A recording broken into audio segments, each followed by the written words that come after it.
Hey, this is Mella from Mella Reads. Welcome to my channel today. I would like to talk about what I've been reading during a recent bout of grieving, the loss of someone that I cared about.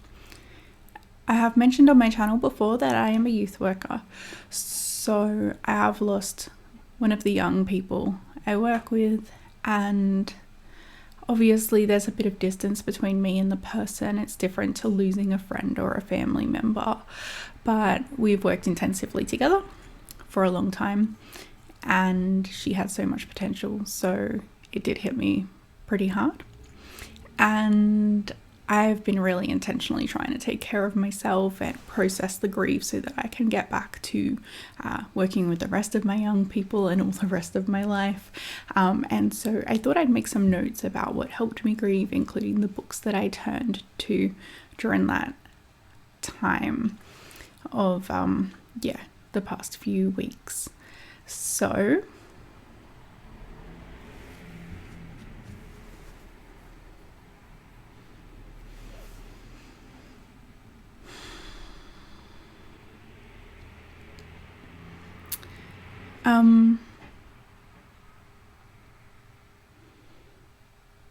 I'm just going to work through this list of things that helped me. So it's a little bit books and a little bit not books. So one of the things was a lot of crying, big crying, little crying at related things, crying at unrelated things, crying by myself, crying in the shower, crying in the car, crying to people that I know, I work with. And kind of tied into that is talking and then writing. So I have spoken to both colleagues, people in my personal life, and also an external supervisor for some debriefing.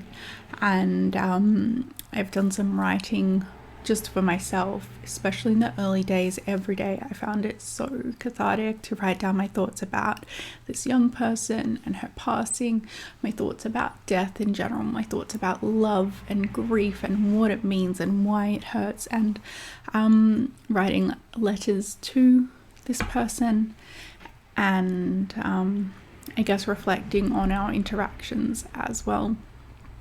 That was all incredibly useful. A couple of other small things that did help were going for walks when the weather was nice enough. I purchased and lit a candle specifically to honor that person's memory, and that was a really helpful bit of holding of space.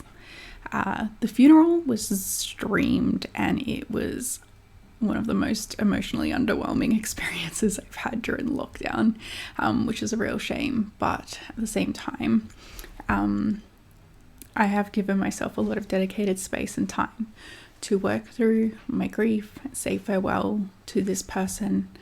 So I think I'm okay with that. Additionally, reading. So one of the first things I was already reading before this happened was Hotel World by Ali Smith. She is Scottish, I believe. This book I was already planning on speaking about on this channel because it is almost a book that made it into my books that have changed my life. It is a book that I picked up in the school library when I was about 12 or 13, and I think at that point in time it was one of my first experiences of sort of experimental fiction. It's kind of quite stream of consciousness. There's 5 unique characters with 5 unique voices in this, and their stories are interrelated through the death of a young woman. As I said, I picked this up before the incident happened with the person I'm grieving. But there's quite a few parallels that were almost in a way painful but also cathartic to read, and this is a book that in general I've come back to a lot of, like probably 4 or 5 times over the past 20 years. And of course I've changed a lot over the past 20 years, and I've gained different things from it each time I've read it. And I wanted to pick it back up because it didn't make it into that book video of books that have changed my life. But I was like, what does it still hold for me now? And again, you know, it held things for me. So that's really beautiful when that happens. A couple of things that it particularly does well, I think, is showing the different ways that love can manifest and the different ways we can show love to one another. There is a character who has a complex relationship with her mother, and I feel like that's very common. And when she's going through a health crisis, the way she perceives her mum to be supporting her as it being part of her mum's constant internal drama versus just some really quiet, beautiful moments of her mum supporting her even when no one can see it. That kind of struck a chord with me as I'm getting older, and I'm in a role of step parenting as well now, so I've not read this book previously when I've had a parenting role. Obviously, the themes of death and grief struck quite close to home for me this time. One of the characters in particular, she talks about in class reading Tess of the D'Urbervilles, and there being a line in there about how every year we celebrate our birthday, but we don't celebrate another day that we pass over without even realizing, which is the anniversary of our death.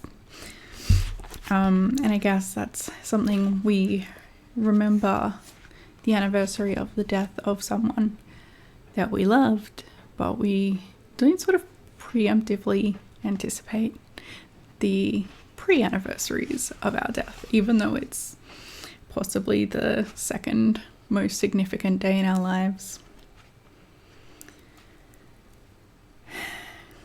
There was another few lines about what it's like when you're reading a book and you're into it and you know there's more story coming. You turn the page and suddenly it's blank, and it's an apt metaphor for someone who's been taken too soon. But then that same character comes around and says that it's okay because she knows there actually is more story, and that's okay, and that's her living without the persons that's deceased. And I think that's what we've got to do in the face of significant loss, especially death, is we've got to find a way to keep doing our story in our life, even though there's that gaping hole where someone else was. Sorry, this has been a little bit more contemplative than I usually am. But yes, I would recommend this book, whether you're grieving or not. I have not read anything else by Ali Smith, even though this has been something that stayed on my bookshelf for many years. And actually, there is a play on the phrase Memento Mori, which means remember you must die, that's repeated throughout the book, and it is remember you must live. And I remember as a teenager I painted it and put it on my wall. You can see behind me I paint a little amateurly, but I found that comment so profound that teenage me wanted that up on my wall to remind me at all times, remember you must live. And I think, as I just kind of said, even more so in the face of death, we have to go on living. So, something else that I had already ordered and I was waiting for that I thought was really fitting to read at this point in time was some poetry by Emily Dickinson. So, Emily Dickinson is a mid-19th century author, mid-20th century. Why do I do this? I don't research, as you can tell. She was an American author. She experienced a lot of loss and a lot of grief in her life, and she wrote a lot of poetry that was mostly published posthumously, so after her own death. But a lot of her poetry reflects on death and grief, and I knew that. There's a surprising amount of references to birds in there as well. She lived a fairly reclusive life. She had a very active pen pal life. She wrote to a lot of other like contemporary authors and thinkers of her time, but her physical life was very much confined to where she lived, even confined to the house, is my understanding. And so I guess she saw birds from home. It's something that knocks my socks off sometimes, is the how profound someone can be when, like the Brontes, they've barely gone outside of their scope of where they live. They've lived in one village, they've lived with their family and their siblings, and maybe had a couple of important friendships, but mostly they have a very limited experience of the world as compared to how people like millennials in the Western world, which is my group of people I've grown up with, were raised thinking that the world was at our fingertips, both through online communication, but also up until COVID, physical travel. I think it was quite common in my peers to travel internationally very regularly once we reached young adulthood. And I thought when I was doing that, I was discovering the world and finding out the things that were universal to all humans and what made us who we are. And I certainly learnt a lot from those experiences. But someone like Emily Dickinson did it without ever leaving her town, or barely leaving her town. And I think that it shows some incredible insight into human nature and human psychology. And I think it's excellent. I don't read much poetry. I worked on this kind of at times slowly and at times sort of quickly, so I know I will come back to it, but I did kind of pull out anything that really drew me in or stuck out to me as I went through, and those will probably be the poems that I go back to first. Some of it was comforting and some of it kind of poked me a little bit, but I appreciate that nonetheless. I can definitely see why her poetry is so widely respected, and it's a shame she didn't get that much recognition during her life. I also have a inkling that she might have been queer, and always feel some solidarity for my queer kin, especially the ones that have not been able to be themselves in their world at their time. There is a line here: as imperceptibly as grief, the summer lapsed away. That definitely rings true with something that I've experienced over the past few weeks, where you don't notice it lessening, but then you can turn back and be like, oh, I am hurting much less today than I was a few days ago. And I think at the beginning of it, I really wanted to know how long it would take me to mourn this loss. And of course, no one could tell me that. I couldn't tell me that. I haven't had to mourn the loss of a person in many, many years, like 10 years. I think doing some of the things I mentioned earlier has helped with that process, but I know I'm not out of the woods yet. And I know that eventually I will turn around and be like, that's a painful memory, but it's now in my memory. It's not in my present experience. I hope, I think.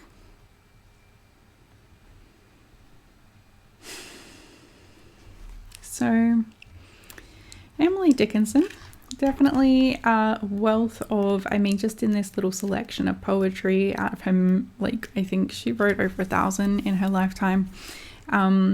That is a lovely little volume that I'm glad I got, and I'm glad I purchased it at this point in time, because like I said, some of it was comforting, some of it was poking, but it's all part of the process, so I was glad for that. There is one more book that I've read recently that I thought tied into this theme. It was the only one that I wasn't already reading or expecting to arrive. It's something that I have been thinking of reading again, and this timing seemed really appropriate to me. It is Bridge to Terabithia by Catherine Patterson. And I read it on my phone, on the app from my library. But what I also found in the past week or so is this theme book from Year 6, where we, in class, I don't know, where are the rainforests in Australia? Where are the world's rainforests? I've got a picture of a golden-backed tree rat. So whatever theme or topic we were learning about, I guess it was recorded in here. And I recalled that we read Bridge to Terabithia, and I remembered writing a review in here. So I thought I would read it to you to show you what 12-year-old Melissa would have said about it. And this is a spoiler-free review in case you don't know the ending of the story. Bridge to Terabithia is a powerfully intriguing story that is hard to stop reading. The author, Catherine Patterson, wrote it using a wide knowledge of language and different people's lifestyles at the time. The characters' personalities are all very individual but believable. Set in American countryside, this 185-page children's paperback novel is sad and happy, imaginative and caring all at once. The main characters, Jessie Oliver Aarons and Leslie Burke, are very different and come from very different backgrounds. Leslie, whose parents teach her like a friend, not a child, is queen and founder of Terabithia. Jess, who is almost the only male in his family since his dad is rarely home, becomes king of Terabithia. They met when Leslie's family moved from the suburbs to the farm next to Jess's. When running in the cow paddock one day, Jess comes upon Leslie sitting on the fence, looking like neither girl nor boy. He thought later how peculiar it was, that here was probably the biggest thing in his life, and he had shrugged it off as nothing.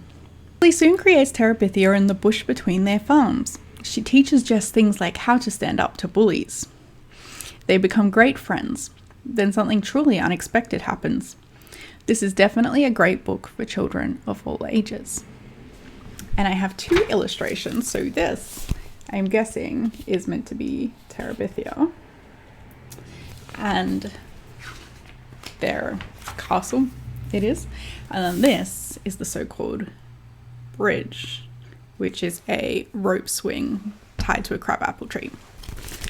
So I thought that was nice to reflect on, considering I've gone back to reading this book, and it's like a beautiful coming of age story where, you know, the inciting incident is Leslie coming into Jess's life, and he learns so much from her, and it didn't give me the tearies that I was expecting, actually, but it did give me some feels.